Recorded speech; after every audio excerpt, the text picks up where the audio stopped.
This is Chargers Unleashed podcast. Here are your hosts, Dan Wolkenstein and Jake Hefner.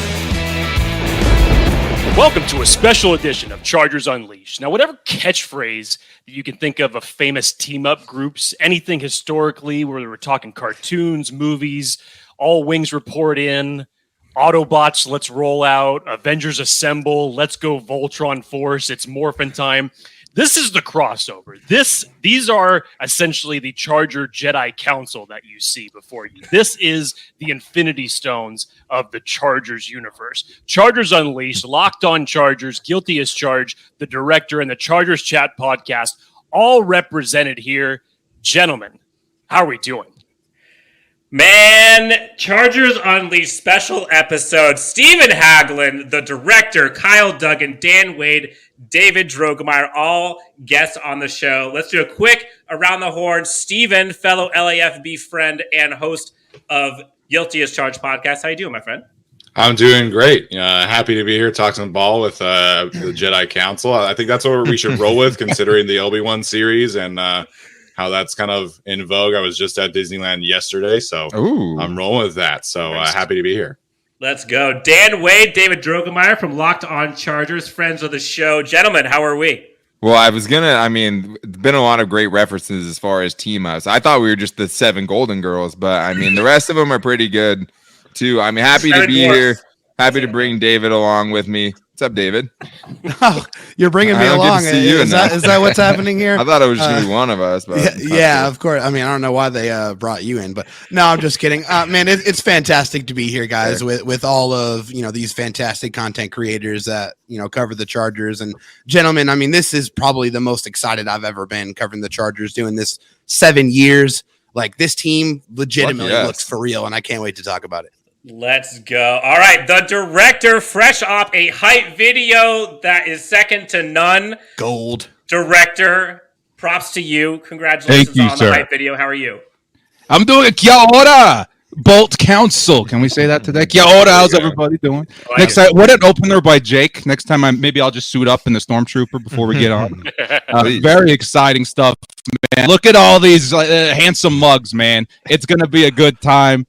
Such a good company. I think we're going to have some fun discussions today, guys. Thank you for having me on here, Dan.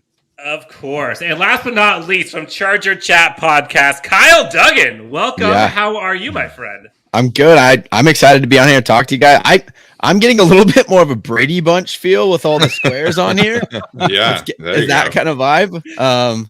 But yeah, like David said, this is the best. This is leading up to the season is unlike anything I've ever experienced. There's always that hype behind the Chargers. It seems like us as a fan base, we want that, but I think there's some more legs to it this year. So yeah, Kyle, if we were the Brady Bunch, wouldn't you be Alice then? Because isn't Alice always occupied? I'll take it. Hey, we all know who's running the show in most families. I'm okay with that. Smart man. All right, so we got a ton of good stuff to get into. We got a roundtable with all these guys. I figured it might be a good time to kind of go through some of the hot button topics. Go through some key, whether it's acquisitions, some late breaking news. Obviously, we'll get into some player expectations. We'll get into some discussions around Justin Herbert, maybe who or what will be the biggest test this upcoming season. But let's just kind of start fresh off the clip, guys. Today, we saw some possible lightning bolt eye emojis that turned into cry emojis real quick. It looks like Oday Aboushi is not going to be a Los Angeles Charger. Steven, I know you've had a lot of discussions, lots of talks about kind of the right tackle position and where that might be changing or affecting things. With him no longer in the running, it seems, to be a Los Angeles Charger, how do you foresee right tackle or offensive line playing out? Yeah, obviously after the Chargers had drafted Jamari Salyer and Zion Johnson in the draft, you kind of figured maybe there's not necessarily a spot for Oday Aboushi unless somebody else gets injured. In training camp, and I guess that theoretically could still happen. Obviously, you're not rooting for anything of that nature to happen at this point, but it sucks, man. I think Oday was really on pace for a career season last year. I felt like his first 4 games and the way that he was playing was at the very least on par with Matt Feiler, and we all hold Matt Feiler in such high regard. And Oday bringing that value, bringing that tenacity. I think really just changed the team and the makeup of that offensive line. So we'll see. The team is all aboard the Trey Pipkins, Storm Norton competition train. I could not disagree with that approach more. But I think, the Chargers at the other 4 spots are set up very, very nicely. It's just they have that 1 weak spot, at right tackle. And Daniel Popper has kind of said, if you just have the 1 weak spot, you can kind of divert all your attention to helping that 1 weak spot. I'm just of the belief that you don't have to settle for that kind of approach. And I think there are better options out there even still. There's like a Darrell Williams kind of player out there, kick Matt Feiler out there, and you start to the 2 rookies or Brendan Hymus at guard. But we'll see. I think I'm kind of taking the wait and see approach at this point. But yeah, I think not having O'Day definitely hurts. Dan, if it was up to you, if you are Brandon Staley, who is our right tackle starting week 1? Matt Feiler. I think that if it was up to me, that's what it would be for sure. I get the continuity thing. And I think you look back to last year, right? You could argue going into last year, theoretically, they didn't have a single hole on their offensive line, right? Because you had Brian Bulaga, theoretically, of course, right? You had O'Day, you had Matt Feiler, Corey Linsley, Rashawn Slater. But look how quickly that fell apart, right? And then just like that, you're missing 2 spots on that starting offensive line. So I do think the depth that they brought in does help, especially on the interior, because we know how bone dry that cabinet was. But I still think, the best option is Matt Feiler. I think the only thing you can really hope for, because you hope Trey Pipkins wins it, right? And can go out there and be great. And you can see what he did over a 2-game sample size last year over an entire season. I think the problem that most Charger fans are having with this is having all of your eggs in that basket, having all of your eggs in the Brian Bulaga basket last year and knowing what was behind him, even given his injury history, right? So I think you just have to hope that the red button is still out in Brandon Staley's office, that if they have to press it, they're willing to, if they see how that Trey Pipkins, Storm Norton situation is unfolding. Director, if it's not going to be Matt Feiler and it's not someone else who's not on this team yet, who is it going to be for you if it's not Matt Feiler? It's kind of crazy because I still do think that there is a reality where Trey Pipkins could be the guy, right? And I feel like I'm willing to see how that plays out. But at the same time, when Dan said Matt Feiler, I think all of us grinned, and nodded our heads. I think it's kind of the consensus opinion. Like, Matt Feiler's got the experience. Dude was a stud in Pittsburgh when playing the position. I see no reason why not to do that. You could technically start testing things out with Jamari Sawyer, maybe one of these other guards / tackles. But at the same time, it seems really obvious to me to take the guy that's got the experience, that's put up the good production at the position. So that's kind of where I'm sitting at right now. If we decide not to get somebody via free agency or something like that.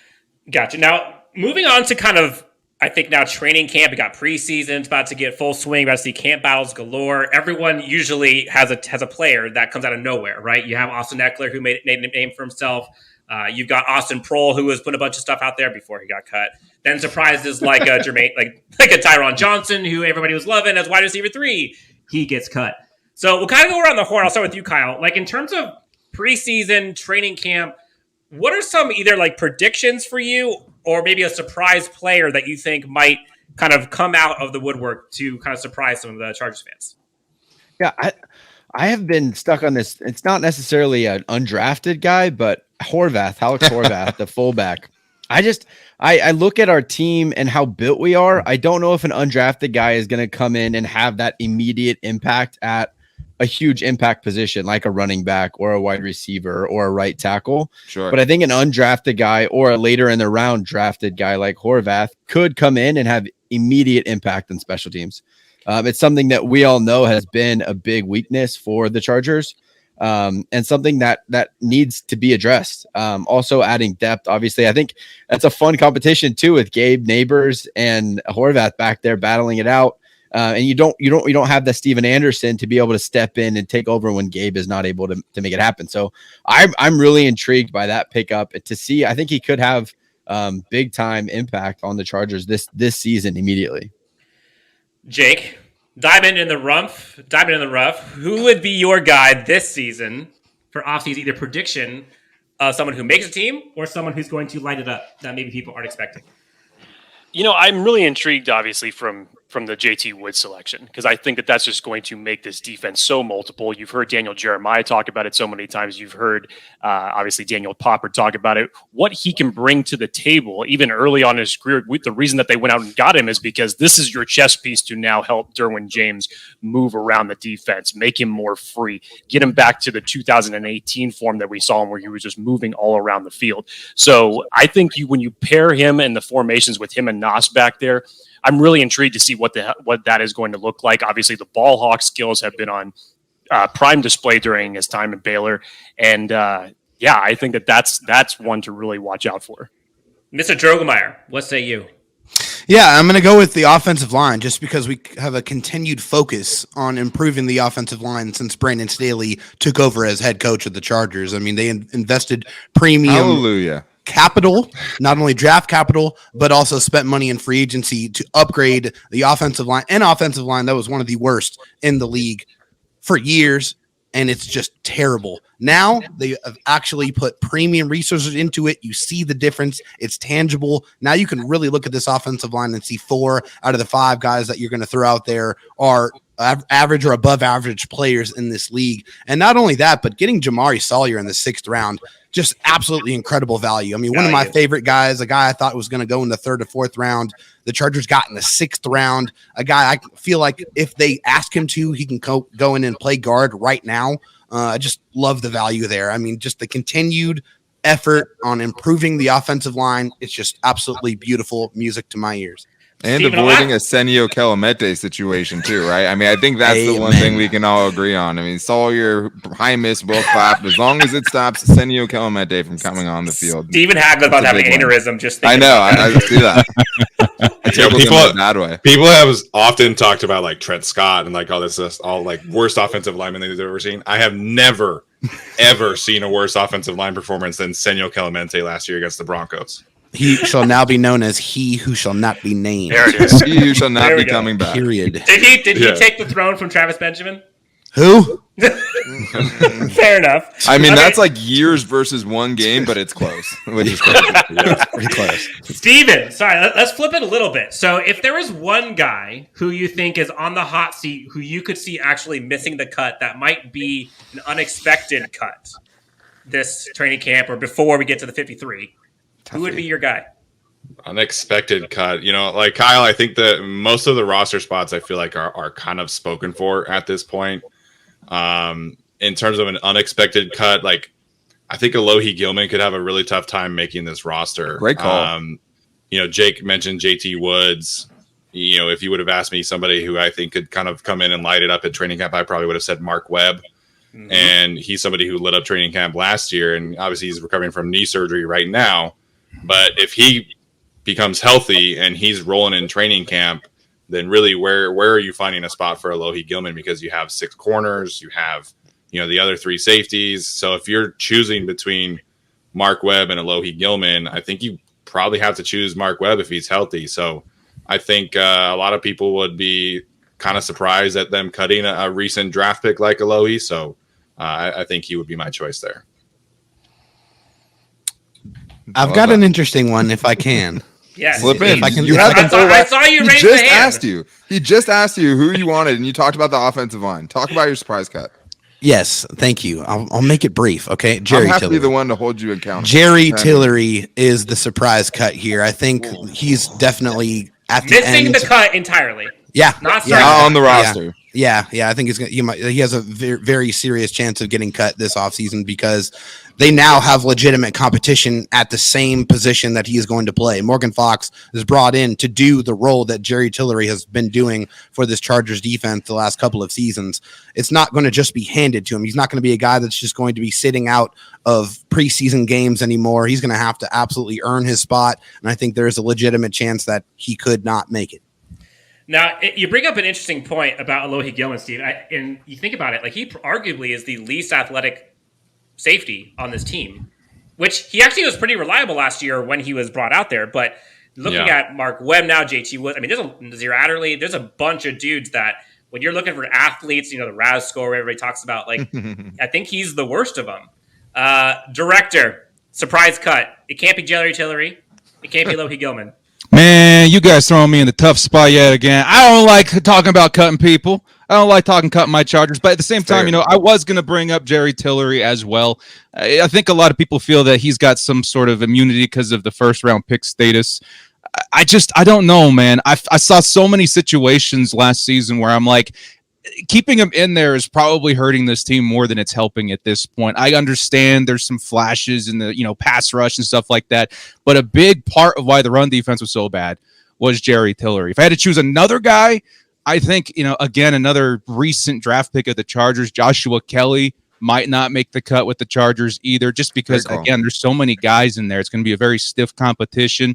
I'm pretty high on Isaiah Spiller. I think the Chargers put a lot of resources into the power run this season, and I think that is going to catapult Spiller. I think a lot of people saw this coming into the RB2 role pretty early, and I think he's going to be utilized a lot more than we think, too. So that might shove a guy like Joshua Kelly, out of the Chargers' plans in 2022.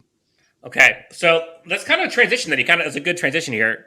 Player position group expectations. We kind of talked a little bit about the safeties, so we don't have to worry about them.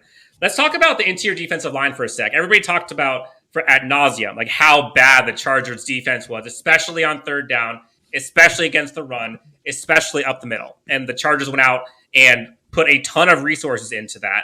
From an expectation perspective, like what do you see as maybe the major differences that we'll see, like with the eye test, this year's interior defensive line versus last year? Kyle, start with you. Yeah, I just think right off the bat, when I look at the type of player they're bringing in, right, you're getting rid of a Linval Joseph, which is just a giant body. House. Right? You're no longer just, I'm going nose guard. You just have to stand here and not lose ground. These guys are athletic types, right? They're guys that can play that 1.5 gap, 2 gap scheme that Coach Staley wants to run. And so that's what I'm most excited to see, is guys in there that can do what he needs.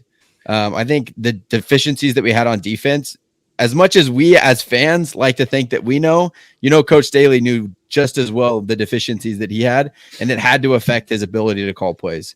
He has plays that he's like, oh, this would be a great in this situation right here, but I can't trust this guy to do it, so I'm going to have to make this call. I know as a coordinator in the past, you got a guy hurt, everything changes in play calling.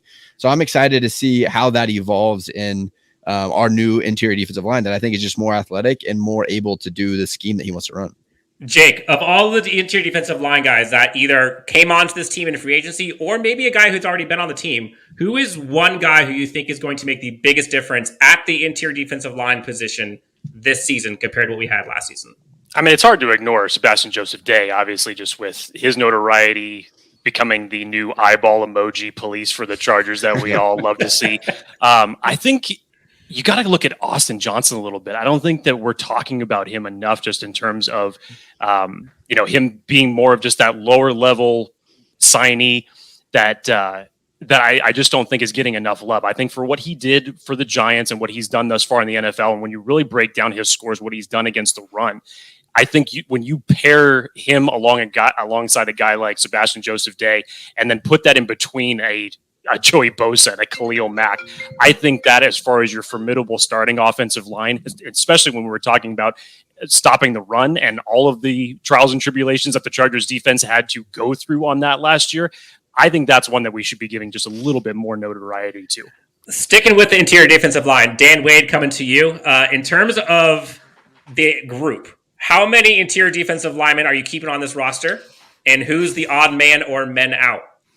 It's a great question, Dan, just because I think if you had gone to me with where the surprise cut's going to be from, like I would have said probably interior defensive line or linebacker, just because the sheer amount of dudes that you have at those positions now. I mean, and either guys who were brought in this year or played for you last season and, played on the defense last year. So last year was 5, right? It's hard to get down to 5 with this current roster. Yeah, if you think Jerry Tillery is going to be gone, I mean, that money's already paid, and just Tom Telesco financially, I don't think he's going to do it.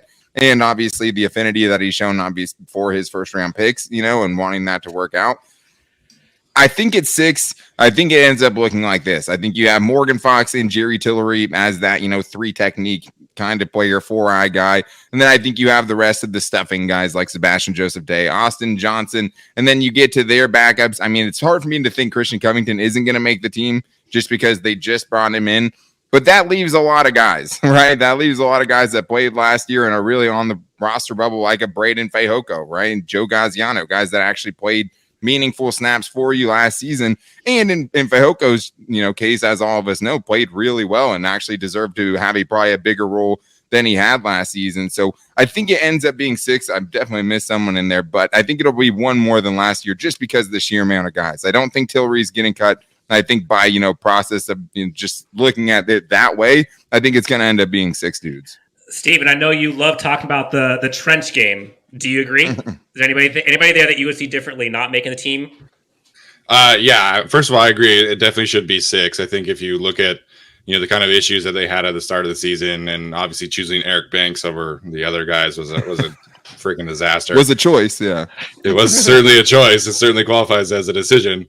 But I think they learned from their mistake throughout the season. And in part of that, of course, was, Justin Jones getting injured and then Braden Fehoko taking advantage of his opportunity to the point where, he was considered essential on the roster. So I think you keep 6. Of course, Tito Obonia would have to make the roster. Forgot Tito. So, I frankly do not see them cutting Jerry Tillery. We heard from somebody inside the building, and we've talked about this on the show, that he was kind of considered the golden boy by the coaching staff included. So I would be very surprised if Jerry Tillery were off this team. So I think for me, you have Sebastian Joseph-Day, Austin Johnson, Tito Bonia, Jerry Tillery, Morgan Fox as locks. And then you're going to let, Christian Covington and Braden Fehoko kind of duke it out in training camp. And my choice would be Fehoko, who in the last 10 games of the season was the number 1 defensive tackle in run stop percentage, as opposed to Christian Covington, who was like 78th. So that would be my choice, but I would expect them to choose Christian Covington just because of that veteran leadership and the way that Brandon Staley talked about him last year. Director, question for you. So last year, Justin Jones, although the thing for him is he never was able to stay healthy throughout the entire year, but Justin Jones was pretty darn good for the Chargers when out there.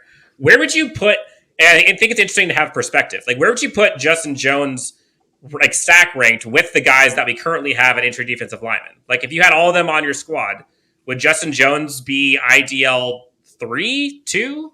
That is so tough because the guys that we've brought in, man, those are some quality. These are hand-picked, selected Avengers by Brandon Staley, Tom Telesco. Because what I think one of the biggest things that was an issue with the Chargers last season was maybe a lack of versatility. I'm not quite sure how versatile Justin Jones is, but you need guys that can play across the entire defensive line. Because, as much as we all pretend to understand what Brandon Staley's doing on defense, we have no idea because the dude is just so tricky in the way that he likes to implement that scheme. So for Justin Jones, it really depends on how much he can move around. I think that can be said about a lot of guys behind, those starting 3 or 4 dudes that we talked about, because it's going to be very demanding of these players in playing the interior defensive line, because you need to have that flexibility in order to fit what Brandon Staley wants to do, which is, again, I think a big reason why the Chargers struggled so much last season in defending the run. Now, Jake, I'm going to come to you, and then David, you're right on deck. Let's switch position a little bit. Wide receiver. I think this is a hot button topic for probably every Chargers fan. Lots of folks thought they're going to go wide receiver in the draft. Maybe they're going to go get one in free agency. They kept Mike Williams. They kept their guys. They like who they have. Josh Palmer up and coming. They got Jalen Guyton. They got Mike Williams. They got Keenan Allen. Jake, what do you kind of make of that decision to kind of stick with what we have along with DeAndre Carter? But basically, I like us. Did you agree with it? Do you see that being an issue going forward? I mean, it's still kind of, I've come to peace with it, let's just say a little bit more. I still think that when you see what the scope of the AFC West is turning into and just the train wreck of a division that it's going to be for anybody to get a handle on this division, it's all about weapons. You can't just have 1 or 2 guys anymore. And we cannot forget, I still would kind of lump in a little bit of Jared Everett into this because I definitely think that he's going to be a viable weapon for this offense this year. But I think it's a great vote of confidence from the coaching staff to Josh Palmer, to Jalen Guyton. You bring in DeAndre Carter. Is he going to be used a little bit more than just a returner? Are you going to be able to add him and implement him into this offense? But I'm interested to see definitely the next step that Joshua Palmer is going to go on. Your speed guy still is Jalen Guyton. Is he going to be able to be a little bit more productive the way he was when he had Tyron Johnson opposite him and they were both going down the field? Got to fix a little bit of the drops, though, of course, in that circumstance. But Yeah, I was still a little bit mixed on it. I would have thought that they would have been getting a little bit more firepower, whether it was through free agency or the draft, to kind of match a little bit of what the other AFC teams were doing. But it's going to be a different offensive type plan. Hopefully we'll implement certain players in better ways to get them more in tune and be able to unleash them in different ways. David, I'll go to you with this one then. Keenan Allen talked about it at his recent press conference about the issues that he has specifically, but I think you could talk about it with most of the receivers when it comes to drops last year. And it was like uncharacteristic at horrible time. And I'll include Jared Cook in that as well. So from your perspective, how do you see the team maybe improving on the drop situation? And then how do you kind of see the wide receiver room shaking out? Like, who's going to be wide receiver 3? Who's the guy who takes the top off the field? What are they going to look like this year? Yeah, I mean, I think you have to expect that the drops are going to regress to the mean, right? I mean, I think even Keenan Allen was the one saying, hey, you got to turn the jugs machine up, right? Well, I mean, hey, everyone's going to have to do 10 that. drops. And, yeah, the 10 drops. That's very, very uncharacteristic of him, but that's what we saw from him last year. So, I mean, as a 10-year pro, I'm sure, you expect him to go back to work to correct that issue. But as far as, I think you're going to be able to see a little bit more explosive plays this year because you're going to have a better running game. You're going to have, a great offensive lines. You're going to have time. But most importantly, I think another reason why those drops are going to regress is because this is another year in the offense. This is a second year in the offense, not only for the players, but, for Justin Herbert, the quarterback too. So he's not going to have to be, learning on the fly. He already has command of the offense now. Now they can try to expand this going to football 202, as Joe Lombardi put it, which, I think you're going to see some more aggressive downfield shots with this offense. As far as the wide receiver room is concerned, I think what you see is what you're going to get out there. I don't think they're going to make any more additions. I think it is what it is. Joe Lombardi's all about tools in the toolbox, right? He wants to have different receivers that can do different things. And he's missing Keenan Allen is your possession receiver. Yeah, I agree. I agree. But Keenan Allen's your possession receiver. He's a first down monster. Mike Williams is your downfield guy who's always, in position to make a play for you. You have different receivers that do different things. I think I just want to see some growth from Jalen Guyton. If he's going to be the speed guy, we need to see him take that next step in the offense. He showed flashes towards the end of the year, expanding his route tree and being more of a complete receiver. But I think if he wants to really take that spot and be that speed guy for the Chargers moving forward, he needs to show that he can progress as a wide receiver in this offense. D-Wade, okay, you talked about a tool missing. What is the tool missing for this wide receiving core? And you played football for a bit. How do they solve the drop issues? Solving the drop issues, I think David had the right point and the wrong landing, because I do think that being in year 2 of the offense in Joe Lombardi's offense is going to have a lot better ball placement, hopefully, for Justin Herbert, right? And having those routes and things like that much more in sync, so they're getting the ball in better places. Some of it is a touch thing with Justin Herbert as well, right? 5-yard passes that are going 100 miles an hour. I think that probably gets a little better. The touch probably gets a little bit better. No excuses. It hits your hands. I'm blaming you as the guy who hit it up in the air for an interception. But I think all of those things can be true to lead to a much smaller number there. I think the receiver room, though, I don't see how it changes much, right? You're just more focusing on the guys that you have getting much better, as opposed to bringing in guys to, help that room. Because I talked about tools that are missing. The 2 biggest tools are the yak threat, the guy who's going to be able to make people miss, take a short pass and be able to take it 60 yards of the house, which doesn't exist very often. And the guy that has that true blazing speed. I know, Jalen Guyton, high 4.3s, that's nice and everything, but I think we can all see a difference between guys like that and some of the guys who are doing that around the league. And there's not very many of them, right? And a lot of the guys you take that run a 4.2 don't end up panning out. The Tyreek Hills are very, very hard to find. So I think that they're just hoping for a lot of growth in the group that they have, because if you're talking about how this receiver room plays out, is it any different than it was last season? We still have to see what the Deandre Carter part of it's going to be, how much they want to use him as that kind of a weapon. But you have wide receiver 1, Keenan Allen, 2 is Mike Williams, I guess flip-flop in, Joe Lombardi's offense, depending on how you're looking at it. But Josh Palmer, I think we all agree, is probably wide receiver 3. And probably has a more expanded role than he did last year. The deep threat's Jalen Guyton, and the wild card is DeAndre Carter. I don't see any other real way for it playing out in that room. It is interesting. And the one, not necessarily a pushback, but the one question I would ask is, and maybe Kyle, maybe you can answer this. DeAndre Carter, like how much do we actually see him involved in the offense specifically? Obviously, he's there as a returner, but like he does have the speed, he does have the yak ability when seen in DC. But like, do you expect that this season on offense? No, I don't think so. I think it's going to be used similar to what we saw last year with our return man. It's going to be every once in a while Lombardi throws in like a reverse or a fly sweep. And they want to get a guy with open field vision that can try to make a play. That's all I see it as. I don't think he's a legitimate wide receiver option unless guys start to go down. I don't think he's going to replace the 4 that Dan already mentioned that are ahead of him. Okay. Haglund, let's go to you on the next one. Everyone knows about the issues the Chargers have had at linebacker for the last few years. Not necessarily much better. They did add some depth there. They got Kyle Van Noy, got Trey Reader. They're bringing back Drew Tranquil. They're bringing back Kenneth Murray, although he's come back from injury. How do you kind of foresee the linebacking crew makeup as we get to week 1? Like, what is that crew going to look like? How many are we going to see on the field? Like, is it really an issue? Or is it less because of how many we're actually going to see play on Sundays? I think it's certainly an issue. Excuse me. I think if you're talking about, just the modern day NFL, you're missing like a true linebacker one. And I thought Kaiser White was becoming that kind of player last year. And, I hate to bring up, sore subjects again, but, considering the contract he got, I kind of expected that, the Chargers would be able to match that kind of contract. And they could have.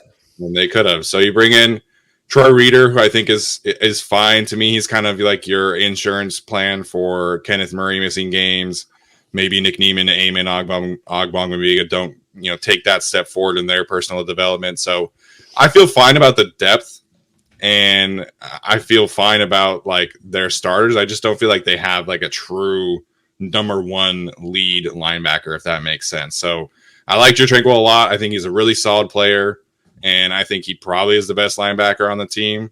But I just kind of question the ceiling of this unit. And again, Brandon Staley took Troy Reader and scraps in 2020 and had the number 1 defense in the NFL. So, that kind of speaks to where Staley views the position. And, maybe we see more of those 5-man, 1 linebacker fronts that we saw in 2020, which I think is certainly a possibility with, all the defensive line units that the Chargers have made. So, I feel, like I said, okay about the depth, but I don't see like a true number 1 option in this room by any means. And, Kenneth Murray obviously has the ceiling there, but really, when are we seeing Kenneth Murray? I feel like is one of the bigger question marks in training camp, because Brandon Staley said he should be ready, but what does that mean? Is he running? Is he hitting? Is he able to play week 1? Is he playing in week 8? So I think Kenneth Murray's health is kind of one of the top 2 or 3 question marks I have heading into training camp. Now, it's interesting to see the linebacking core shape into what it was last year to this year. And everyone knows about Kaiser White and the hope that he was coming back. And to see the contract, you're like, oh my goodness. I do think you're right though, Stephen. And having the particular formation on the field, I don't think there's going to be many times they're going to see more than 2 linebackers on the field for this team. No. Just because they have other guys in other positions that are better than those linebackers that are more athletic. So I think it's going to be you hear a lot of coaches talk about like strength and hide a weakness. Like, I think that's kind of what I see Brandon Staley doing with the linebacking core. Let's get into an interesting topic. So everybody's talking about, phenom, Justin Herbert. Second year went crazy after his rookie of the year campaign. Year 3, everyone's talking about like him possibly being MVP candidate. Let's start with you, Jake. Justin Herbert, statistically, do you see him having a better year in 2022 than 2021? And if that's the case, is that necessarily a bad thing? I don't think it's necessarily a bad thing if he's not able to eclipse it. I mean, again, it's what a phenomenal first 2 years that he has had underneath his belt, and to see what he did last year, given the circumstances. I mean, you think about what the stats would have been like if the Chargers didn't lead the league in drops, how much better it would have been. It may not be the worst thing in the world if he is not able to match or eclipse that.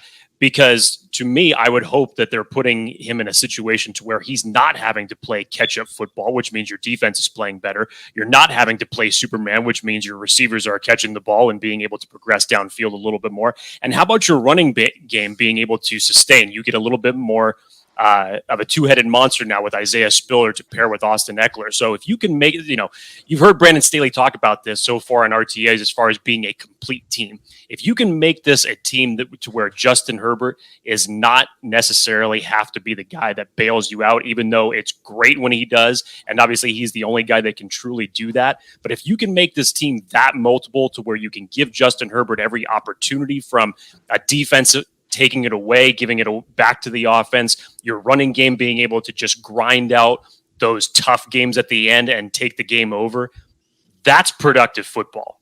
That is what's going to win you games in the playoffs. So, no, I don't necessarily think it's a bad thing if Justin Herbert is not able to get back to those numbers again. Director, do you see Justin Herbert having a better 2022 season than his second year? It's so tricky, man, because technically yes and no. Just given the situation, you would hope, like Jake said, that he's not going to have to play so much catch-up football. But there's a couple of things that come to mind when I'm thinking, what could we see from Justin Herbert statistically in 2022? The first thing is that defense. Of course, he's going to get more opportunities to have the ball in his possession, which could indicate maybe a slight boost in stats. Outside of that, I think the Chargers, again, are going to help themselves out in terms of generating more turnovers. I think the guys that we brought in, J.C. Jackson, Khalil Mack, these guys are going to help get the football back sporadically for the Chargers, which, again, provides more opportunity. However, on the other hand, too, you would hope that the defense would help Justin Herbert manage the game a little easier. And we're talking time of possession. You're not going to have to go out there and score with only 2 minutes on the clock as often. If you can take control of the clock a little bit more with that boosted power run, maybe that gives you a better shot at coming away with more wins. But a big thing that I do think a lot about in terms of Justin Herbert next year is the division, man. I mean, of course, we're all hoping that the defense can hold their own and they are a top 10 defense in the league next season. But my goodness, man, we're talking about a Raiders with Devontae Adams. We're talking about the Chiefs as always. We're talking about a Broncos team with Russell Wilson. That may keep the Chargers in tighter games than we like to see throughout the season. So, I mean, maybe a lot of those factors even each other out and equal to a better statistic year next season. But we're all kind of hoping he doesn't have to do that. So let's hope for the best, prepare for the worst. David, let's go to you. So question for Justin Herbert then. All the statistics. You got passing yards, touchdowns, rushing yards, whatever it is. What do you see as the biggest difference statistically you'll see this year versus last? Like what statistic do you think is going to have the biggest change year over year? Yeah, I mean, I think it's just going to be overall efficiency this year. I think just with more command of the offense, I think his pass percentage is going to be higher. I think it's going to be, it could be north of 70%.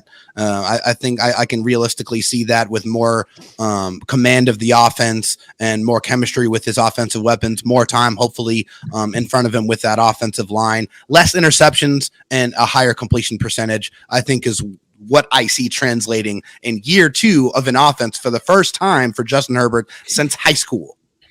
Kyle, for Justin Herbert to have an MVP season, what is the biggest difference we to see from him year 3 versus year 2? We got to get in the playoffs and make a run. That's how you win an MVP.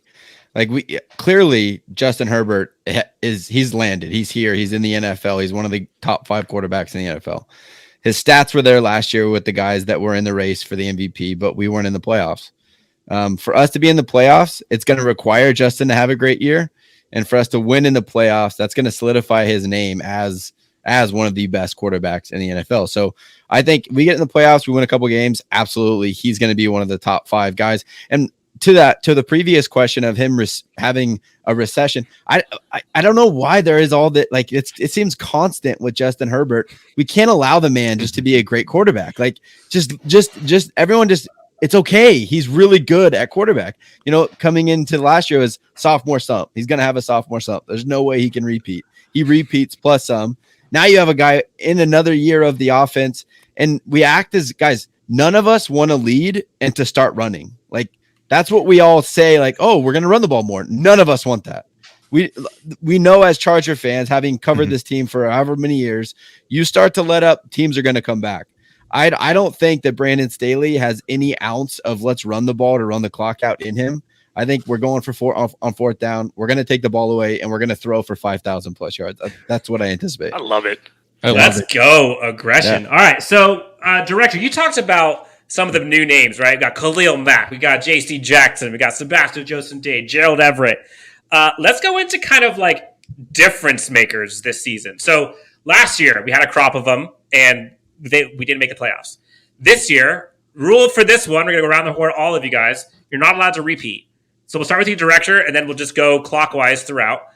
Who is going to be the biggest difference maker or a big difference maker in this team, in this scheme, this year versus last? I'll take the easy one. I'll take the best one. I'll take the obvious one. It's going to be Khalil Mack, man. That's the obvious one. That's got to be at least to me, man, it's got to be Khalil Mack in terms of bringing something new, something fresh.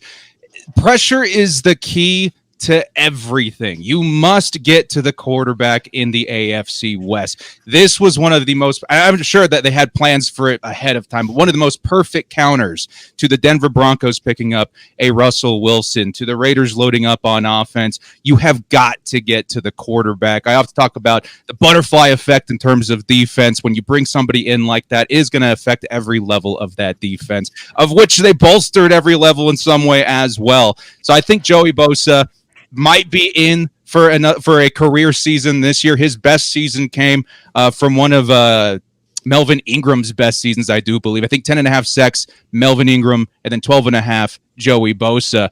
You bring in a guy like Khalil Mack, who knows what could happen, man. That is going to be a very big part of the Chargers' success this year. I think Joey Bosa sees a career year, and I think it's probably one of the best moves they could have possibly made this offseason. Khalil Mack.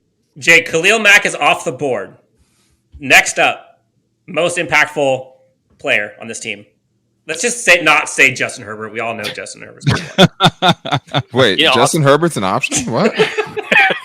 I thought we were just talking about the new players. Yeah, I thought that too. We are. We'll talk about new players. Go ahead. We are. Okay. So I'll probably go with the second most obvious one, and that's J.C. Jackson. But to the director's point, everything gets better when you're able to rush the quarterback. I think having Khalil Mack on this team is the obvious choice at number one, because that's going to just improve your secondary that much more in terms of how much time you actually have to cover some of these receivers. But J.C. Jackson coming in is reshaping the defensive secondary, in my opinion. And you see the emphasis that Brandon Staley has put into adding pieces into this secondary, given everything that took place last year. But J.C. Jackson coming in with 25 interceptions over the last 4 seasons is no joke. And hopefully he's going to be able to add a lot more takeaways to this secondary, make them more aggressive. Now you got 2 big-bodied cornerbacks to pair with J.C. Jackson and Michael Davis on the outside. So hopefully he's going to be able to make a huge impact for the secondary. Steven, I wanted to ask you about this. In terms of the Khalil Mack question, how do you see Khalil Mack kind of impacting the edge position for this team? Because we see Joey Bosa, like he's always been double, triple teamed. Now with Khalil Mack, it'd be hard to do that, especially now with Sebastian Joseph-Day as well. Like tactically, I know you're a big trench guy. Like how do you see him kind of freeing up the defense? I mean, it's going to create an endless opportunity of one-on-one matchups across the board for me. I think so much of game planning for your offensive line is about reputation and about who do you think is truly your number one option here. And so I think you could really make an argument that Khalil Mack and Joey Bosa are on equal playing fields right now at this point of their careers. Crazy. And you can't double team both of them on every single play. You might be able to do, chip both or things like that. But the more help that you divert to those 2 players, the less options that you have in other places. And that was a huge problem for the Chargers last year. And to the director's point, Chargers were 27th in the league in total pressures last year. And Uchenna Nwosu was fine. Like he was a good number 2 option, but they didn't have anybody else that could take advantage of those number 1 opportunities. And even Sebastian Joseph-Day, who last season he only played in 7 games, but 15 total pressures, 3 sacks as a nose tackle in 7 games. So they've improved across the board in the pass rush, and Khalil Mack is going to give all of those guys one-on-one opportunities. It gives you more versatility. And I think just like the sheer presence and attitude that he's going to bring to this defensive line cannot be overstated. David, we got Khalil Mack off the board, J.C. Jackson off the board. What say you? Biggest difference maker added to this team. And again, we got the draft guys too, not just the guys. Screw me, David. yeah. I'm definitely going to say. You eyeball my piece, what you said? Well, I mean, honestly, I thought that was Steven saying Sebastian Joseph-Day, so I'm going to go ahead and take that one. Thank you very much. Sebastian Joseph-Day just transforms the run defense, which we all know was the Chargers' biggest Achilles heel last year. The teams knew going in against the Chargers that they were going to be able to run the ball. They ran the ball, and then they laughed at the Chargers because they knew the Chargers couldn't stop them. And that was Burkhead laughed all the way to the bank. After game after game. Don't bring that up, Jake. Don't talk about Say that. that name. We don't How talk about dare you. Bruno. Improving Get out. the run defense is going to make everything better because Brandon Staley, you saw in just very few opportunities him being able to just deploy those exotic blitz packages on those third and long situations. That's when they really got pressure very, very effectively almost every single time they threw those packages out there. What was the problem? They were never in third and long situations to be able to deploy those packages. With them being able to stop the run on early downs in much large part because of Sebastian Joseph-Day's presence, it is going to allow this defense to be more multiple and much more effective rushing the passer. So solving the run defense is going to unlock so many more possibilities for every level of this Chargers defense, and I can't wait to see it. Dan, a lot of guys on the board. Who's that for you? Justin Herbert. We took that one off. No, I like what David said too, and I think the other thing adding on to that is first of all, they didn't expect him to do it by himself, right? It's him plus Austin Johnson plus Morgan Fox a little bit plus Tito Abonia, but hopefully how much that improves your linebacking core, having those dudes in front of them to free things up, because the average depth of tackle for this linebacking core last year, outside of Kazir White, who was in the 3s, was like 6+, near the bottom of the league. So I love that pick by David, and I think that's going to help everybody, like you said. But for me, I struggle with this one because I think Bryce Callahan, Kyle Van Noy, if they're playing at their apex, if we're seeing them play the best that they've ever played at the height of their powers, I think it's one of those two dudes. I'm going to go with Gerald Everett, though, because to me, he just seems like a guy that, like, I keep waiting for him to break out, right? When it was with the Rams, he thought it was going to happen, and then Tyler Higbee shows up, and, Sean McVay doesn't want to play him anymore. And then he goes to Seattle, has a career year with Dino Smith throwing him the ball for too many games, more than he should have. And I think for me, just what you're getting as opposed to what you got from Jared Cook. Totally different players. You argue Jared Cook's the better red zone threat. I mean, I would grant you that. But when you're looking at everything else Gerald Everett brings, because we talked about the receivers and what they're missing, right? Like Gerald Everett to me is probably the Chargers' second best yak threat on their team right now. If we're not including Austin Ekeler, it's probably Austin Ekeler, Deandre Carter, and then Gerald Everett right there. And it's probably Donald Parham after him, right? And that's two of your tight ends right out of the top 4 in your team and only one wide receiver based on what I've seen from them. And I think that's something that's going to help this Chargers offense a lot, especially the way that they tried to use Jared Cook a lot of times last season where he had these big open spaces to run. And I think it really inflated what his yak numbers were last year, because if you look at his yards after catch per reception, him and Jared Cook were very close. And you're like, how does that happen? Well, first of all, it's the average depth of target has a big part to do with it. But the other part of it is Joe Lombardi was getting Jared Cook into good situations, right? And he was doing what he could with them. Gerald Everett's going to take that to another level with his level of, athleticism and all those things. I just think he's going to do a lot more with those targets than Jared Cook was able to do last year. And I think when you're just looking at what they gain as opposed to having Jared Cook, that's why he ends up at the number 4 spot on my list. Steven, a lot of guys on the board. Your number one pick is still here. I cannot believe that he has not gotten picked yet. Yeah, I think for me, if I were first, I probably would have said Khalil Mack, or second, J.C. Jackson. But for me, after those two, it is Zion Johnson and what he's able to I do. did think of rookies. Good call. I mean, Dan said rookies like right before you started talking, man. Yeah, I changed my pick. Go ahead, Steven. I love Zion Johnson. Yeah, I mean, I love Zion Johnson, man, and he was one of my top choices for the 17th pick, and obviously I was super excited to add him. And I think if you're talking about the best case scenario for Zion right away, it's him being an upgrade over what we saw from Ode Abushi. If you're talking about his worst case, which is pretty incredible. If we're talking about his worst case, it's that he's playing at the same level of Ode Abushi in my mind.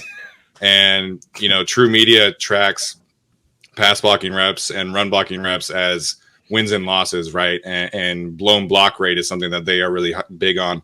And Zion Johnson's blown block rate last year at Boston College was 0.3. Ridiculous.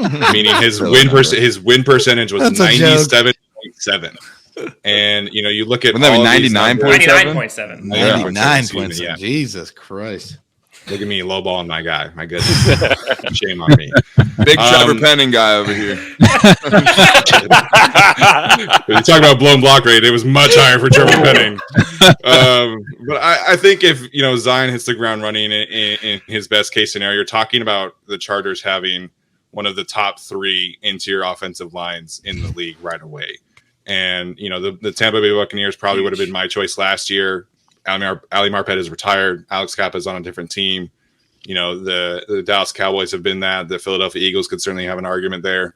But if Zion hits the ground running, then I think with Corey Linsley, an all-pro center, Matt Feiler, an above-average, solid starting caliber player, and Zion Johnson, you could be looking at a top 3, 4, 5 interior offensive line in the league. And I think that kind of impact is huge for this offense. All right, Kyle. I love having the resident offensive lineman in terms of, pumping up the Chargers O-line, because let's be honest, we don't know what we're talking about when it comes to O-line. I love having the hype guy for Zion Johnson. Super hyped to see what he can do. I just like thinking about Steven like a couple years ago, just like pulling his hair out, and he's watching Dan Feeney, and he's watching Forrest Lamp, and he's watching these guys in there just like going absolutely nuts, and like his face looked just like it does right now. 100%. Like I just like it makes me think back to those times and how far it's come. Right. My absolute worst film watching experience was the Patriots game from 2020, and not because like the score was bad, right? Because when you're watching the All-22, you don't even see the score. You mean Kenneth Murray's best game as a pro? That game? That game, yeah. But like in terms of offensive line, like the Patriots were rushing 3 on like half of their pass rush reps and just destroying Forrest Lamp, Dan Feeney, Sam Tevi, all those guys. So yes, been a long time coming for this unit. We would have never been the Guilty as Charged podcast. It would have been Fix This Damn O-Line podcast. We all could have been special guests on that one. There we go. All right, Kyle, you're up. Who's the next one? Thanks for letting me go last with all the. Hey, I still gotta go behind you. I gotta go behind you. I put myself last. Oh, got it. Okay. Well, yeah. I mean, all of those are great points. I love the Gerald Everett pick. To be honest, I think that he's gonna have a huge breakout year. I think he's a fantasy tight end sleeper for a lot of people. 100%. This is a guy. This is kind of a homer pick. Somebody I played high school football with. There you go, Kyle Van Noy. So. I just think that the ability that we're going to have with having a guy like him, a veteran. You played football with Kyle Van Noy? Yeah, in high school I played. That's sick, dude. Robert McQueen High School. Yeah, he was all-state wide receiver and outside linebacker. Wow, that's so cool. You should have done a better job of helping him out on his recruitment, man. He went to the worst school possible in college. I know. That I think there was some more influence there for him. But yeah. I think what he's going to do, the Chargers, we've always had decent ones, right? But it's when you get somebody hurt. We always have some kind of injuries. Every NFL team has injuries. And then when you go to that number 2, number 3, it starts to get a little bit worrisome. And now with the Kyle Van Noy, you seal a lot of different holes with one guy. He can play at that middle linebacker spot because he's done it before in his career. He can play on that outside as an edge rusher. I think the ability to keep Khalil Mack and Joey Bosa fresh is completely underrated. Them to be able to come in, like David said, that third down efficiency was god awful last year. How do you do better is one, putting them in third and long situations. But then when you get into third and long, you have that NASCAR package where you bring those guys on the field and get after the quarterback. Can you imagine a Joey Bosa in a 3 or a 4-eye with Khalil Mack on the same side, and then you put Kyle Van Noy on the other side? I think Kyle's and Derwin James. Oh my God! I think Kyle Van Noy's instincts are what make him different. He finds a way to get to the ball.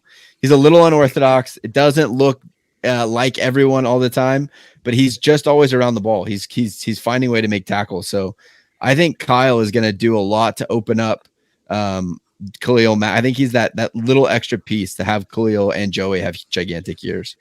We've had a ton of guys talked about. I do think that there's one now. Obviously, he's not going to be as impactful as a J.C. Jackson would be in the secondary. But I do think that Bryce Callahan, I think, is going to be a high value addition to this team. And I think unlocks a lot of flexibility that they wouldn't have had if they didn't have him on the team. I think having him, you heard Brandon Staley talk about like them being able to be more flexible with what they do with Asante Samuel Jr. It also makes them less reliable on a Michael Davis, who didn't really have the greatest of years last year. And Bryce Callahan, when healthy, is arguably one of the best slot corners in the NFL. And so having J.C. Jackson, Bryce Callahan, along with Mike Davis, along with Asante Samuel Jr., now you're not having to worry about Tavon Campbell in a pinch being your CB2 or 3. Huge. And so Bryce Callahan, I think, brings a lot, especially just understanding of the scheme. You heard Brandon Staley kind of bring in guys at every level on this team on defense. That way they can kind of get everyone up to speed and in the right position. So I think Bryce Callahan, the other one is kind of honorable mention, would probably be Isaiah Spiller, only because how much this team was so reliant on Austin Ekeler to be Superman in that backfield. And he's just not built for that. Like he could, but you don't want him to be. And so being able to have someone that can come and actually, in theory, we haven't seen it come out, but take that RB2 spot, because if we're being honest, no one took it last year. And so Isaiah Spiller, I think, has everything in front of him to be RB2 and might be Austin Eckler's best friend. I mean, it seems like he wants it. Yeah, for sure. I mean, that's a great one to put there. And I think the thing with him is like such a clear path to playing time, right? I mean, that's not something you can say about all the rookies. Like there's some questions there, like Zion Johnson, of course, he's penciled in your starting guy, but like, look at where the bar is set, right? And you know what I mean? Like he has taken by this regime, unlike Josh Kelly, can definitely average probably more than 2 yards per carry, unlike Larry Roundtree last season. Like he has it's crazy that both of them were 4th round picks, right? Can we say that? Like Josh Kelly and Isaiah Spiller, just having watched both of them come out, it's crazy that they're picked in the same round, because I just don't even think that Kelly was in the same realm of a prospect as Isaiah Spiller. So I love that call as far as like guys who could have an impact this year. I don't know if all the rookies are going to, obviously, except for Xander Horvath, but I think those two guys, I mean, Isaiah Spiller, Zion Johnson, there's such a clear path to both of those guys getting on the field early. Yeah, just really quickly, Dan. All right. Oh, go ahead. Timo Risk pointed this out the other day that the Chargers saw 6-man boxes or fewer at the second highest rate in the league, only trailing the Chiefs. So Larry Roundtree, Joshua Kelly had a big time opportunity. Justin Jackson did as well to take advantage of light boxes, and they never were able to do that. So Isaiah Spiller can come in right away and just be a hyper efficient complementary back. And I think we're talking about a ton of value to this team. Maybe he's not challenging for Offensive Rookie of the Year, but if he can just be what he was in college and take advantage of those opportunities, we're talking about him kind of walking his way to like 600 yards rushing, 6 touchdowns, and I think we feel pretty good about that. Yeah. And Director, look who he gets to run behind too, man. Yeah, so I was just gonna ask. He's running behind Zion Johnson. He's running behind the Corey Linsley, right? Remember what's his name from the Packers, A.J. Dillon behind Corey Linsley. How many 1-yard touchdowns would we see with that pairing in Green Bay? I think we're going to see that. Yeah, with Isaiah Spiller, he's walking into a great situation. Yes, I was gonna say a 6-man box with this offensive line, especially interior with Isaiah Spiller. Like it kind of seems like a cheat code when you have Justin Herbert who can throw out, or you can just hand it off inside. Now, in theory, that should be able to work. Dan, I raised my hand. Yes, you did. I think the one thing I want to kind of point out through this whole situation, Ryan, we're talking about all the additions and things like that, David. No, just kidding. But I think the one thing that doesn't get talked about enough, right, is this team adding closers on both sides of the ball, right? Getting guys who can finish games for you. Getting a J.C. Jackson who can get that last interception. Because let's be honest, guys, the Buffalo Bills had the #1 defense in the entire NFL last season. How did their season end up? Giving up, 40 points to Kansas City in the playoffs. Like, those games are going to happen. Get yourself more guys who can end it on one play. Khalil Mack can end it on one play. J.C. Jackson can end it on one play. Derwin James can. Joey Bosa can. You just doubled your amount of closers on the defensive side, right? Heartbreak kid JT Woods can too. Yeah, for sure. And then offensively, it's like, what have the Chargers really never been able to do? Like, you had the last year game in Washington, right? How good did that feel? I mean, it was a lot of 3rd down conversions by Justin Herbert. So good. But getting positive yardage when the other team knows you're going to run the football. Like, getting Isaiah Spiller helps that. Getting Jamari Sawyer eventually helps that. Getting a guy like Zion Johnson helps that. Being so strong on the interior offensive line helps all of those things. So for me, that's one of the biggest takeaways I've had from this team and their acquisitions, is just getting closers, getting guys who at the end of game can make a play to win you the game, because that's been such a struggle for however long. We've got closers all over the board here on this episode. We've got Locked On Chargers. We've got The Director. We've got Guilty as Charged. We've got Charger Chat Podcast and Chargers Unleashed. All right, so guys, last question before I get you out of here. This is a fun one. We talk about this team, but the schedule they have ahead of them is brutal. Like, they have the second half of the stretch against some of those teams are tough. They're in the AFC West. I think they have a lot of things to prove. They have a lot of opportunities as well. In terms of just sheer tests that they have to kind of go through, hurdles they have to jump over this year, what do you see as the biggest test for this Chargers team this year? Jake, I'll start with you, then go to the director. I mean, the divisional games obviously jump out as number one. In this particular division, you have to win your divisional game. So optimistically, if you can come out of there 4-2 above 500, that would be ideal that you'd want to see. Who knows what the records of the other teams are going to look like at that point. But that last 6-game stretch of the season, and this is true for I think all the rest of the AFC West as far as the last 6 games of their respective seasons, it's just a bull rush to see what they're going to have to go through at that time of the year in those crucial games when it really means something, because we saw what the Chargers did late last year to essentially lose their way out of the playoffs. You're going to need to close out big time when it comes to those final 6 weeks. Director, whether it's a team, whether it's a player, whether it's a moment, biggest test for the Chargers the 2022 season. I think there's going to be 2 things for me. One, I want them to get off to a hot start. Take advantage of that softer opening of the season schedule, right? Go on a run if you have to. I understand it's going to be a little bit difficult because of all the new moving pieces and stuff like that. But if they can prove it early, I think they're off to a great start. Secondly, man, and this is a big one for me, I want to sweep the Chiefs. I think that's one of the biggest things that you can do if you're the Chargers right now, ushering in a new era. Step aside, ugly stepchild. It is the Chargers' time to shine, because again, it just feels like every once in a while you see a dynasty or something like that in terms of teams like the Chiefs. And then out of nowhere comes the new kid on the block. It just feels like we are just around the corner from something special, and sweeping the Chiefs would make a statement that the AFC West, as tough as it is, belongs to the Chargers. Imagine going week 1 beating the Raiders, week 2 beating the Chiefs. Like, Chargers fandom would be absolute euphoria if they can go into week 3 2-0. Kyle, what about you? Biggest test for the Chargers this year? Yeah, for me, I just think of our deficiencies, right? And last year, our running game being so poor, I thought of getting to the playoffs, and what the one team I did not want to face was the Derrick Henry-led Tennessee Titans. That game I have circled. I just think that that's going to be, it's towards the end of the season. It's really a proving point to everyone who is the only thing they've talked about this whole offseason is how poor our run defense was. The Colts, it's a real opportunity. Yeah, and the Colts as well. Yeah, both of those teams right there at the end of the season. It's just a real opportunity to prove that this Brandon Staley defense has evolved. We've got the pieces that we need. We have the defense to be able to make a deep run in the playoffs, and I think we will need that confidence boost going into the postseason, which we'll be in this year. David Droegemeier, biggest test for the Chargers 2022. Yeah, I mean, first let me say I think that the Chargers right now, the way they're constructed, I think that they can go in and match up with any team that they play on this schedule. I truly believe that they can beat any single team that is on the schedule, and they can beat them the way that they need to be played. I think that they're very, very multiple. Obviously, we know that that's not going to happen, but I think that last 6-game stretch is absolutely brutal. It's going to be where they test their mettle and really show what type of team they're going to be.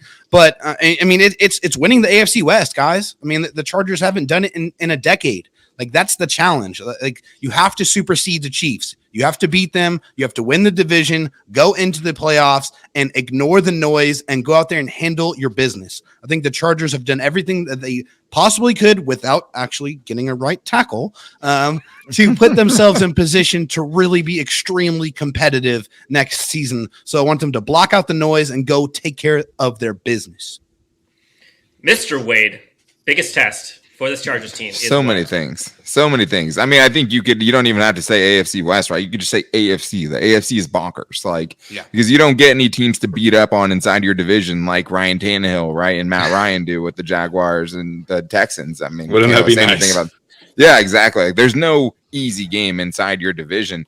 I think for me, I'm going facing the NFC West. I mean, that's not a good draw if you're talking about going last year against the NFC East. Bring the NFC East back every single day of the week. This year, you get the NFC West. You get the Rams, obviously, and that's the one I would stick with if I'm just picking one game for this season. The battle for LA, overblown, all those things. I don't really care about that. The bigger thing is you're playing the Super Bowl champion. as you're heading into a playoff run, hopefully, right? And I just think that's going to be such a good barometer for Brandon Staley, right? Going up, I mean, he's from the Linda Staley tree, so he's not from the Sean McVay coaching tree, but him getting to go up against the guy who gave him that big shot as a defensive coordinator, getting to test your interior offensive line against the likes of Aaron Donald, and just facing a team like that who just did it all, right? You get the perfect barometer as you head down the stretch. Hey, you want to be a Super Bowl team, go beat the Super Bowl champions, right? And I think that would be such a big statement, but I think it's going to be an incredibly tough test as well. Mr. Haglund. Yes, similar vein. I'm going with the 49ers game. I think you could make a legitimate argument that the Niners have been the best team in the trenches over the last 3 or 4 years under Kyle Shanahan. And, you know, if the Chargers are legitimately better in the trenches, like Brandon Staley has said that is his mission, and I think he's put his money where his mouth is, along with Tom Telesco. But that is the ultimate measuring stick. You get to go up against Nick Bosa, Eric Armstead, all those guys, Trent Williams, and everybody else on the offensive line. George Kittle, of course, a beast. Kyle Juszczyk. So, you know, of course, you're talking about individual matchups. You could mention Derrick Henry, Jonathan Taylor. Nobody runs the ball better than the San Francisco 49ers, in my opinion. And you can talk about that being kind of the ultimate measuring stick for this team. Of course, you could talk about all the other AFC West teams, but in terms of an individual opponent, I think the Niners for me are kind of like the scariest trench matchup. And so, of course, I'm the trench guy, so that has to be my choice. On brand. On brand. Gentlemen, we have made it through a mega podcast crossover. Locked on Chargers, Guilty as Charged, Charger Chat podcast. The director himself, of course, Chargers Unleashed. Gentlemen, this has been so much fun. All right, let's get into some fun stuff for Hot Sack Rapid Fire. Things that you are most looking forward to seeing this season, or least looking forward to season. In any particular order, it doesn't matter. I'm not going to be MC anymore. You guys throw it out. Most excited, least excited, go.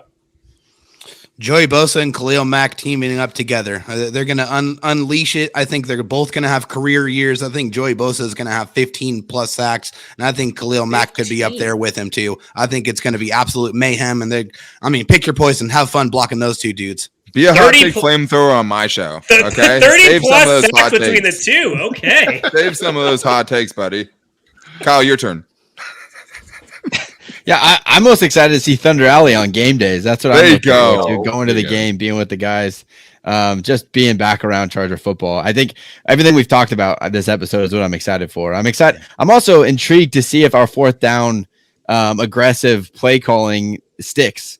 With how good our defense is going to be, we don't have those deficiencies you have to make up for. I wonder if we become more, hey, we can lean on the defense. So I'm excited to see what happens in year 2 of Staley, if that really is his identity or that was out of necessity. Steven, you got your finger up. What you got? I was just saying it's going to go up, man. It's not going down. It's going up.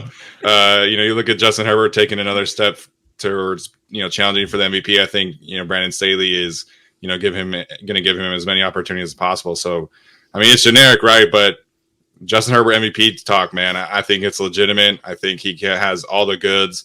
And I think when you're talking about these quarterbacks, right, like we're in this kind of era of like you have a bucket getter or you have like a game manager. Sure. And I think Justin Herbert, it really is like the perfect combination of both of those worlds.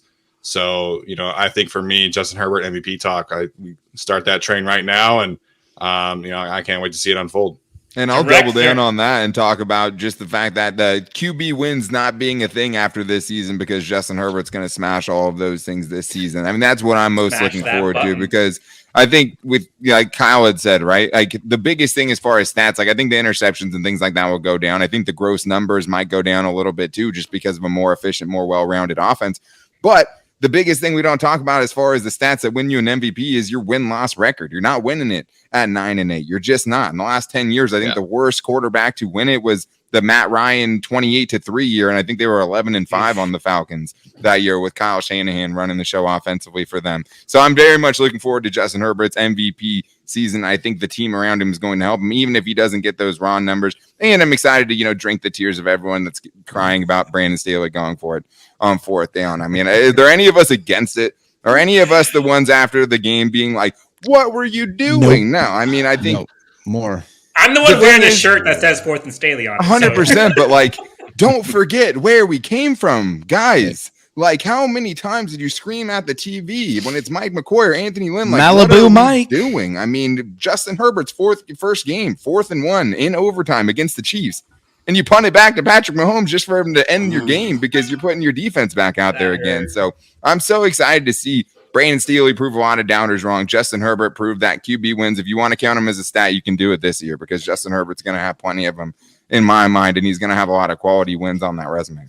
Jake D. Hefner, we have things you can talk about most excited or least excited about. I'm usually the optimist. You're usually the pessimist. I'm curious to see where you go with this.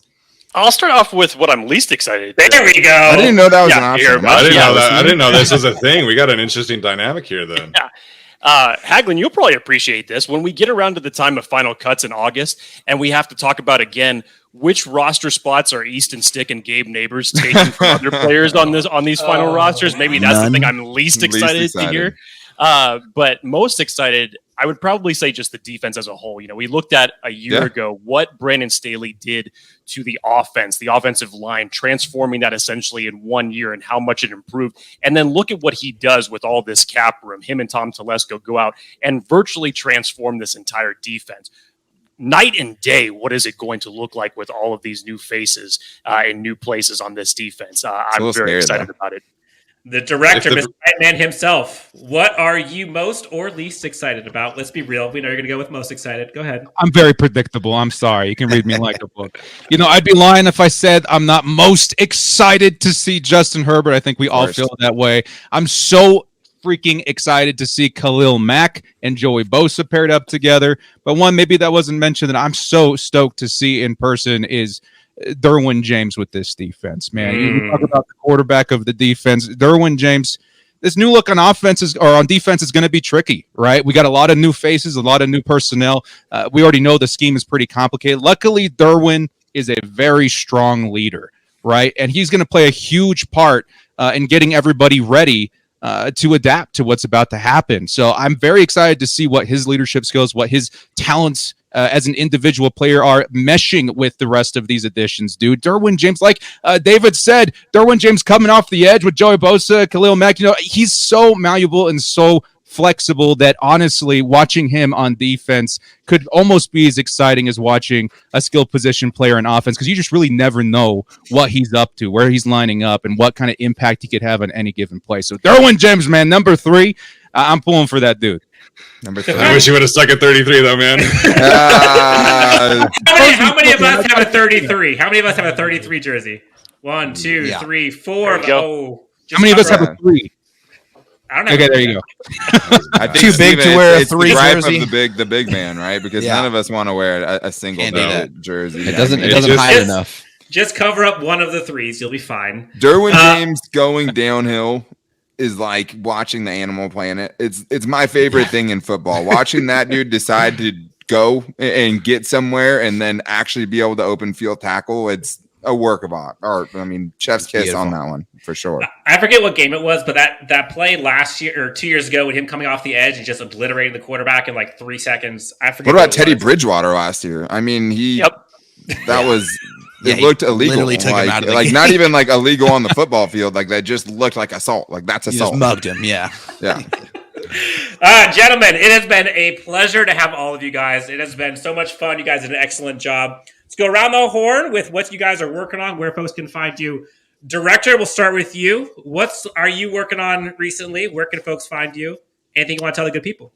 Well, right now I'm working on putting my feet up and enjoying the hype video that we just put out, man. Tons and tons of hours put into that hype video. Thank you, everybody. That was awesome, man. Super worth it, man. I'm very happy with how it came out, and it's been awesome to see the hype starting to build, even with kickoff being so far away. So that's what we're working on, just continuing to build the hype. I think if you guys are looking for something more specific, we are returning to what we call Sim Sundays really soon, where the magic and 100% accuracy of Madden simulation can be found on Sundays, as we discuss, kind of get a sneak peek of what this new roster could look like. So, and where can folks find you?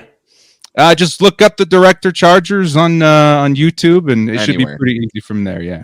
Search it anywhere. You've coined the Director, which says enough about you. We'll take it. Kyle.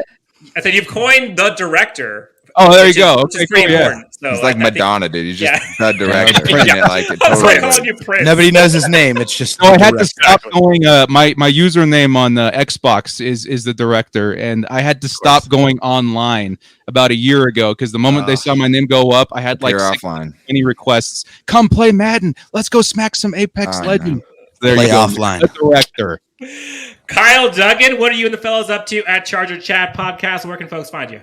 Yeah, we're just keep on keeping on. That's just what Charger fans do. So you can find us YouTube, Charger Chat Podcast. We're on Spotify, iTunes, all those platforms to get your podcasts. On Twitter, I am Bolt Chat Coach, and then we also have the Charger Chat Podcast Twitter. So you can find us all over the place. Can I just say, hang on, can I just say really quick, your guys' latest episode and talking about the the fan Dutch questions, the Dutch ovens was The classic. Dutch oven. Dutch ovens, please explain. Check that out. Yeah, we do a fan we do like fan questions that people submit, Bolt questions. And one of them was, what was it? There was a scenario that like you had to, would you take a Dutch oven from every player on the team to win a Super Bowl? And my brother couldn't say 100%. yes fast enough. He couldn't do it. He couldn't say yes fast enough. He would Oh, take for it. Yeah. sure. What do you think Mike Vrabel would do, dude? Come on, man. That's true. Yeah. He's actually retracted that, by the way. I don't believe him. He gets retract all he wants. Yeah. We're gonna let Dan and David duke it out for who wants to talk about their show, but we'll start with Steven. Steven, guilty as charged, LAFB. Lots of stuff you're working on. Where can folks find you? What are you doing these days? Yeah, I do, of course. I handle all the Chargers writing at LAFB, so follow us there. You guys are doing a great thing with my guy Zion Johnson this weekend, so everybody go check that out. The podcast, you can follow us at GC Podcast on any social media platform. We have a social media intern, Maddie Schmidt, who does a great job even on TikTok. So if you're into TikTok, hit us up there. I have zero control in that. I hate TikTok, but it's there if you want it. So yeah, you can find us on YouTube, Apple, Spotify, all that good stuff as well. Dan, David, fight for it. Who do you guys want to talk about? No fighting here. Go ahead, Dan. Okay. Well, we are the Daily Chargers podcast. And right now, we are down to 3 shows a week. And not that I don't love bringing you guys content every day, but let me tell you, thank you.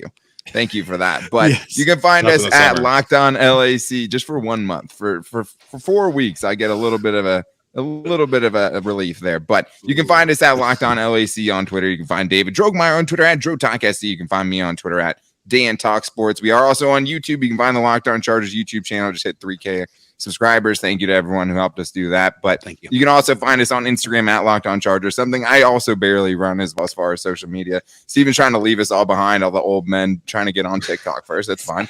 Hey, Hey, man, I had to pawn it off to somebody else, man. I'm not doing it myself. I had to say, Yeah, hey, I mean, you do but it. pretty much anywhere except for TikTok, you can find the Locked On Chargers podcast. But we love doing it, and I mean, it's every day. But I mean, there's just so much. Couldn't picked a better year to want to talk about the Chargers every day because it seems like something's going on every single day. Jake, I will let you take us home. What are we doing?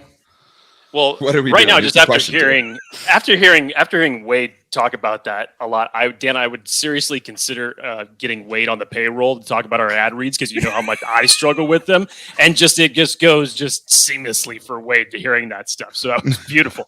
But for Dan and I, obviously we have the event coming up this weekend with Zion Johnson. 50-50 Hell Slater yeah. is out in Pasadena from 1 to 3. Make sure you guys check it out. It's going to be a lot of fun. Other than that, Dan and I are just still here. We're still here. Just It's hard. hanging out. It's hard to follow up the rest of the gentlemen that have been so gracious enough to come on this podcast with us. Everybody in the Chargers community, we just really just appreciate every single one of you. This has been phenomenal to get all of you guys together. Appreciate every single one of you and to be part of this family. Who wants to give me my first new Thunder Alley experience? Which one of you guys is going to take me? Huh? Hey, I'm there every home game, so I can do it. All right, Dan. I've already been to the stadium with you that one time, so it's not right. quite cool. I thought like everyone would be like, You know, I raising their already hand, did. like, You know, let me do it. Like, Our whole podcast will be there week 1. So if you come in for the Raider game, we'll show you around. For sure. I mean, there just wasn't a lot of activity once I said that. I mean, I thought there'd be a competition. You guys would start bartering, start trading things. for the Dan chance thinks to he's do big it. time. No, I haven't gone since. I mean, I used to go Thunder Alley's a lot more than just the last couple of years. I've been to Thunder Alley. I haven't been to the new SoFi Stadium Thunder Alley, so I'll be checking that out for the first time. Hopefully we can all meet up because I've met Dan in real life. I've met David like once in real life, and that's pretty much Wait, it. seriously? You guys have been podcasting We've met forever? 3 times. 3 times. 3 times. Dude, I used to lives do in Texas. He in lives in Texas. Australia, and we even met up. Yeah. But yeah, he lives in Texas. Don't go to Texas. I mean, Moral of the story: don't go to Texas. What's your gas prices again? No, I'm just kidding. Oh, too soon. What's your Too plane soon. prices? For the only time you see me is you Super flying cheap. out here to see it. Yeah. I will say, funny story. Last time Dan and I were at SoFi before the season started, we went and did the tour, and I legit almost like tore my ACL. I think I pulled my hamstring. I was like so out of shape trying to catch. I hope all those. those videos are burned, by the way. Oh, we have If them. those- I have them. Oh, no. Oh, no. Delete.